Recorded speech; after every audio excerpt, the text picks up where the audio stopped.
दोस्तों, कैसे हैं आप? उम्मीद करता हूँ आप बहुत अच्छे होंगे, घर पर होंगे, सेफ होंगे।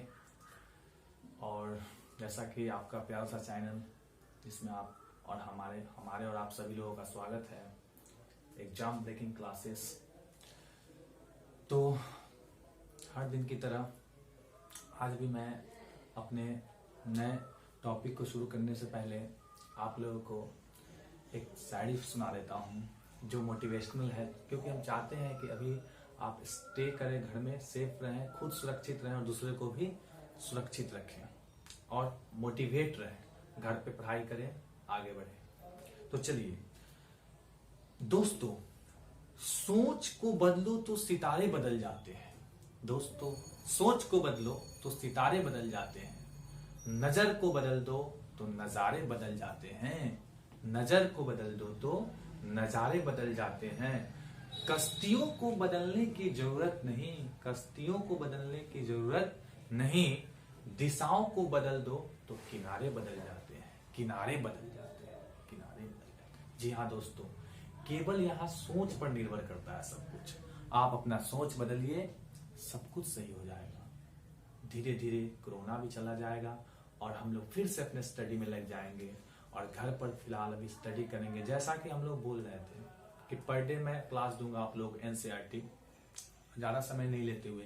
एनसीईआरटी का मैंने 4 क्वेश्चन करा दिया था। 12.1 क्लास 10th एनसीईआरटी 12.1 सर्किल का 5th नंबर क्वेश्चन है और इसी के साथ आज हमारा 12.1 का लेक्चर समाप्त हो, क्वेश्चन सब खत्म हो जाएगा। 12.2 शुरू करेंगे जिसका हम कंसेप्ट आज ही आपको दे देंगे। तो चलिए 12.1 का क्वेश्चन नंबर 5 देखते हैं क्या कह रहा है।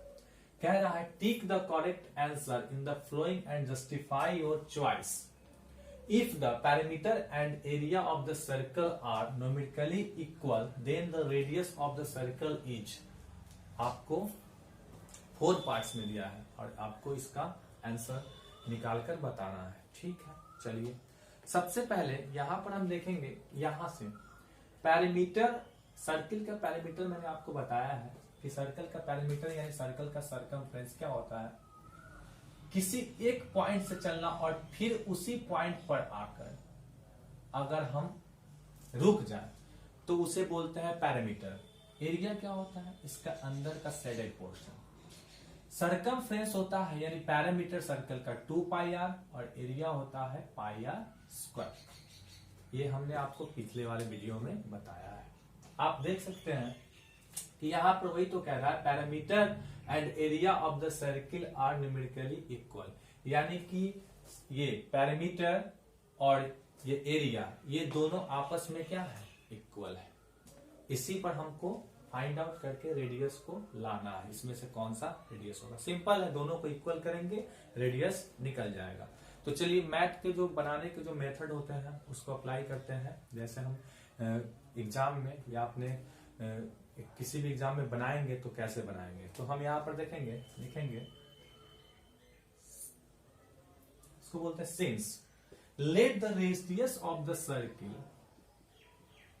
Late the radius of the circle be R. हमने इसका रेडियस क्या मान लिया? कोई सर्किल है जिसका हमने रेडियस क्या ले लिया? आर लेट किया। ठीक है, आर लेट किया। तो अभी भी मैंने बताया कि इसका सर्कमफ्रेंस यानी ये बाहर वाला जो यहाँ एक पॉइंट मिलेगा उसको हम क्या बोलेंगे? सर्कमफ्रेंस या पैरामीटर। ठीक है, तो हमने इसका सर्किल क्या मान लिया? आर मान लिया। ठीक है, तो सर्कमफ्रेंस ऑफ सर्किल क्या होता है? So circumference of circle is equal to, हमने अभी भी बताया है और हम पीछे के वीडियो में बताया है कि सर्कमफ्रेंस क्या होता है? 2πr होता है। ठीक, और एरिया, क्योंकि एरिया बोल रहा है क्वेश्चन में, area of circle is equal to πr²। Question कह रहा है, according to the question given that, it is given that एक पैरामीटर एंड एरिया जो है सर्कल का, वो दोनों आपस में क्या है? इक्वल है। तो चलिए हम दोनों को इक्वल करते हैं। Given that by question 2 pi R यानी कि parameter of circle 2 pi R circumference, वो एरिया का, सर्किल का एरिया का क्या है, इक्वल है। इसको हम इक्वल कर देंगे। 2 pi r is equal to pi r square. तो 2 pi r is equal to जब हम पाई आर स्क्वायर करेंगे तो यहां पर देखेंगे कि आर से आर कैंसिल हो जाएगा, दो में से एक कैंसिल हो जाएगा और पाई से पाई मेरा कैंसिल हो जाएगा। तो यहां बच जाएगा आर का R is equal to 2। Hence the radius of the circle is 2 centimetre, 2 units. So the correct answer is 2 units. ठीक है, तो इसी के साथ हमारा ये 12.1 का जो भी क्वेश्चंस थे वो हमारा समाप्त हुआ। अब हम 12.2 के लिए आज ही कुछ बेसिक कॉन्सेप्ट देखेंगे और फिर नेक्स्ट डे हम 12.2 का एक एक करके क्वेश्चन बनाएंगे एनसीईआरटी का। आप लोग को मैं बार बार कह रहा हूं, आप लोग देखिए, कमेंट्स कीजिए कि कैसा क्वेश्चन आप मैं बना रहा हूं, उसमें आपको क्या चाहिए, और भी कुछ चाहिए, और भी बुक का चाहिए, तो मैं नए क्वेश्चन और लाऊंगा, नए बुक से और पढ़ाऊंगा। आप लोग बस कमेंट कीजिए।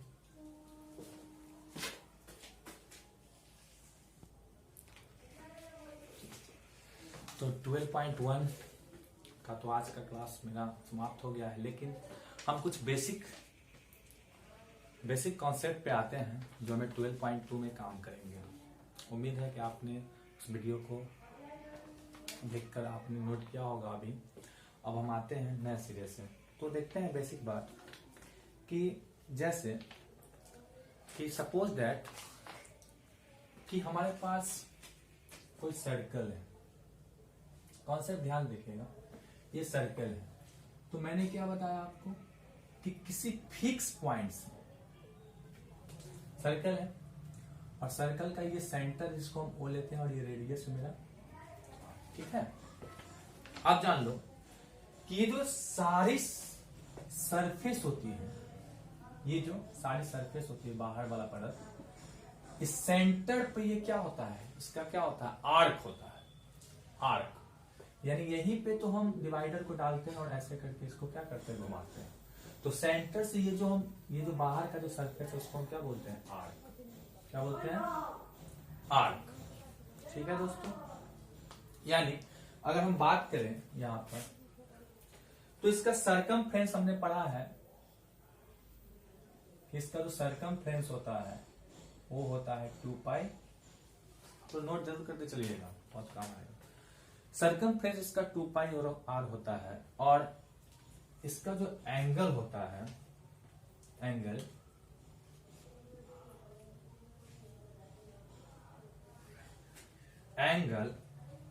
Arc by radius, arc by radius, यानी कि इसका जो हम एंगल निकालते हैं वो आर्क बाय क्या आता है, रेडियस आता है दोस्तों। ठीक है, तो यानी आर्क बराबर हम कह सकते हैं, ये जो आर्क है, ये आर्क, इसी को तो कहते हैं हम, ये जो है यही तो है, ये जो सरकमफ्रेंस यही तो आर्क है इसका। यानी हम कह सकते हैं कि इसका आर्क जो होता है यही तो मेरा 2 पाई आर होता है। आप यहां से यहां लो या पूरा लो, यही तो इसका आर्क होता है जो आप घुमाते हो। तो आर्क बराबर क्या होता है, 2 पाई आर। यहां पर देख सकते हैं आर्क बराबर जो 2 पाई आर होता है, ये पूरा जो घूमता है यही तो 2 पाई घूमता है, यही तो 360 डिग्री एंगल है। इसी को तो हम थीटा लेते हैं, और यहाँ पर इंटू आर, यानी आर्क बराबर हमें क्या मिलता है, थीटा इंटू आर, यानी कि एंगल इंटू रेडियस। अगर देखें तो यही चीज हमको मिल जाता है, arc is equal to angle into radius. तो हम कह सकते हैं कि ये जो चीजें हैं, ये जो थीटा है, ये यहीं से आया है। हम सारे आपको प्रूफ दे देंगे, हर चीज का प्रूफ होता है दोस्तों। यहाँ पर देखेंगे कुछ नहीं है। अब देखिए, ये हमारा सर्कल है, ठीक है, ये सर्कल है। अब सर्कल में आप जानते हो कि ये है आपका सेंटर जिसको हम ओ लेंगे, और ये आपका रेडियस जिसको हम क्या लेंगे, आर। अब यहां से हमने वृत्तखंड कर दिया जिसका हमने एंगल लिया 45 डिग्री। ठीक है, 45 डिग्री। अब यहां पर समझेंगे कि 45 डिग्री जो लिया है, तो ये जो आर्क का जो लेंथ होगा, आपने जो ये आर्क निकाला है, उस आर्क का लेंथ क्या होगा आप बता सकते हैं? चलिए मैं बताता हूं आपको। आर्क जो यहां पर होगा वो 2 पाई आर के बराबर, लेकिन हमने क्या लिया है? एंगल लिया। तो इसी के लिए एंगल को हम थीटा लिखते हैं, बाई क्या लिख देते हैं? 360। यानी कि अगर इस थीटा की जगह हम 360 रखें, यही थीटा तो हमको आता है 360 के बराबर, अगर यहां पर रखें तो 360/360 कैंसिल हो जाएगा, हमें बच जाएगा 2 पाई आर। यानी ये जो आर्क का लेंथ होता है 2 पाई आर, थीटा बटे थीटा बाई 360 डिग्री होता है। ठीक है, 360 डिग्री आपको याद रख लेना है। और इसी को अगर यहीं पर अगर हमें एंगल इसका दिया हुआ है, तब इसका आर्क निकालने के लिए कहें तो इस थीटा की जगह हम वैल्यू डाल देंगे 2 पाई आर इंटू 45/360, और यहां पर ये हमें मिल जाएगा। ओके, ये हमें मिल जाएगा, है ना, पाई आर, ये आपको मिल जाएगा, है ना, 12, ठीक है, 8, है ना, और ये 4 जाए तो पाई आर बाई 4। अगर हम यहाँ कोई एंगल दिया हो और आर्क मुझे निकालना हो तो क्या आएगा? पाई आर बाई 4। फिर से देख लो, हमें क्या करना है? एक वृत्तखंड हमने कट किया और इसका आर्क का वैल्यू निकालना था, तो आर्क को हम क्या लेते हैं? 2 पाई आर। लेकिन ये छोटा सा आर्क जब हम निकालना हो तो 2 पाई आर इंटू थीटा भी आएगा, जो आपने थीटा लिया है, बाई 360। यानी थीटा जो घूमेगा 360 यहां रखेंगे तो फिर तो मुझे क्या मिल जाएगा? 2 पाई आर। इसलिए ये चीज आता है, हर एक फार्मूला का हमारे पास जोड़ है। ठीक है दोस्तों, तो आप उम्मीद करते हैं इसको समझ रहे होंगे अच्छे से। चलिए, इसमें और थोड़ा सा हमें कॉन्सेप्ट देना है, तो कहीं नहीं जाइएगा, जुड़े रहिएगा वीडियो से। अभी हम और भी 2 कॉन्सेप्ट और बताएंगे। ठीक है, चलिए।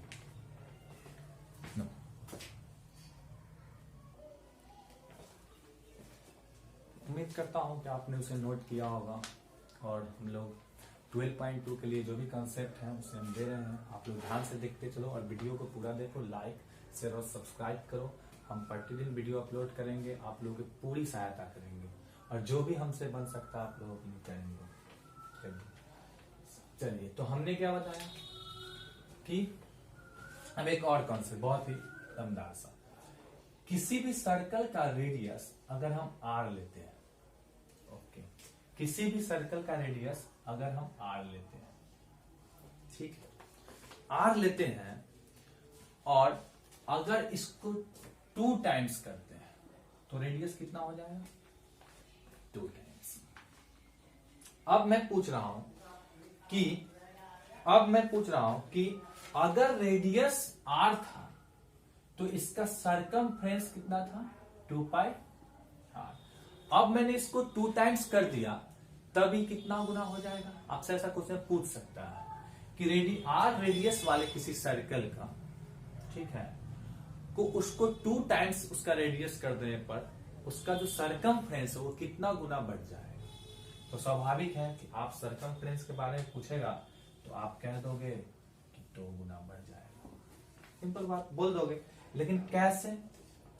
तो यहां पर कुछ नहीं करना है। अब हम जानते हैं कि C जो है 2 पाई, अब R की जगह हमको कितना रख देना है? केवल 2R, और यही हो गया 4 पाई R। तो आप देख सकते हो कि ये जो है ये 2 टाइम्स हो गया है इसका 2 पाई R का। 2 इंटू मैं क्या लिख सकता हूं इसको? 2 पाई R। इसका आप देख सकते हो कितना टाइम्स हो गया है? 2 टाइम्स। मतलब कहने का मतलब यह है कि हम समझ सकते हैं कि ये जो अगर R रेडियस वाला सर्कल है तो उसका सरकमफ्रेंस को अगर उसका रेडियस 2 टाइम्स कर देंगे तो उसका सरकमफ्रेंस भी 2 टाइम्स हो जाएगा। लेकिन एक और चीज, एरिया क्या होगा? आपसे पूछ देगा कि एरिया क्या होगा, तब तो आप फंस जाओगे। तो एरिया में आपको क्या करना है कि अब एरिया तो हम जानते हैं कि पाई आर स्क्वायर होता है, ठीक है, लेकिन अब हम अगर 2 टाइम्स अगर करेंगे एरिया को, सरकम रेडियस को 2 टाइम्स किए तो क्या हो गया? मेरा सरकमफ्रेंस 2 टाइम्स हो गया, लेकिन एरिया क्या होगा? तो आप यहां पर रखोगे पाई और आर की जगह क्या रखोगे? 2R का स्क्वायर, तो कितना हो जाएगा? 4 पाई स्क्वायर, यानी 4 टाइम्स हो जाएगा। कितना टाइम्स हो जाएगा? 4 टाइम्स। बस आपको ध्यान रखना है, ऐसे रिलेटेड क्वेश्चंस आ सकते हैं कि अगर किसी सर्कल का सर्कम रेडियस 2 टाइम्स किया जाए तो सर्कमफ्रेंस कितना हो जाएगा? 2 टाइम्स हो जाएगा। बट अगर एरिया को 2 टाइम्स किया जाए तो एरिया कितना हो जाएगा? 4 टाइम्स हो जाएगा। ठीक है, तो आप लोग उम्मीद करते हैं कि ये वीडियो को आप लोगों को अच्छा लगा होगा, और हम नेक्स्ट वीडियो में मिलेंगे 12.2 को लेकर एनसीईआरटी क्लास 10th का, और धीरे धीरे दूसरे क्लास का वीडियो अपलोड करेंगे इसी चैनल पर, एग्जाम ब्रेकिंग क्लासेस। तो आप लोग चैनल को जितना हो सकता है शेयर और सब्सक्राइब करें और कमेंट करें, ताकि हमें और भी आगे कुछ करने का आप लोगों के लिए अवसर मिले। थैंक यू, मिलते हैं नेक्स्ट लेक्चर में।